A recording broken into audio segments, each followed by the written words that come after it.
ఈరోజు ఈ వీడియోలో 2 కొత్త విషయాలు చెప్తాను. సో ఫస్ట్‌ది అయితే ఈ జామకాయ అన్నమాట. ఇది మీకు కనిపించడానికి ఎలా ఉందో తెలియదు కానీ దీని వెయిట్ వచ్చి 1 కేజీ పైనే ఉందండి. నేనైతే ఇంతవరకు ఇంత వెయిట్ ఉన్నటువంటి ఇంత పెద్ద జామకాయని చూడలేదు. మరి మీరు చూసారా? కామెంట్ సెక్షన్‌లో షేర్ చేయండి. రోజుకి ఒక్క జామకాయ తింటే చాలు అన్ని రోగాలు దూరం అయిపోతాయి అంటారు కదా. మరి ఇంత పెద్ద జామకాయ తినేటప్పుడు మనకు ఫుల్ ఫ్యామిలీ అయితే ఉండాలంటే, ఎందుకంటే దీన్ని కట్ చేసిన తర్వాత దాదాపుగా 10 ముక్కల వరకు వచ్చాయి. నిజం చెప్పాలంటే ఒక్క ముక్క తింటే చాలండి, కడుపు నిండిపోతుంది. సో టేస్ట్ అయితే చాలా బాగుంది. ఈ ప్లేట్లోకి ఈ ముక్కలన్నీ కూడా పట్టలేదన్నమాట. సో అంత పెద్దగా ముక్కలు వచ్చాయి. ఇక రెండో వింత విషయం ఏంటంటే, నిన్న ఈవినింగ్ వాకింగ్కి వెళ్తూ ఉంటే వర్షం పడిందండి. సరే ఆగిపోదాం అనుకుంటే అంత పెద్ద వర్షం కాదనమాట. అందుకని చెప్పి అంబ్రెల్లా తీసుకొని బయలుదేరాము. చలి ప్లస్ వర్షము ఇన్ని ఉన్నా కానీ మీకు వీడియోలో అసలు కనిపించట్లేదు.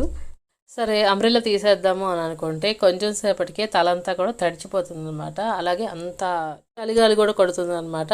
సో అలాగే మంచు పడుతుందేమో అనుకుంటే అది కూడా కాదు. మరి ఈ వర్షాన్ని ఏమంటారో నాకైతే తెలియదు. మీకు ఏమైనా తెలిస్తే కమెంట్ సెక్షన్లో షేర్ చేయండి. వీడియో నచ్చితే లైక్ చేయండి, షేర్ చేయండి. Please subscribe.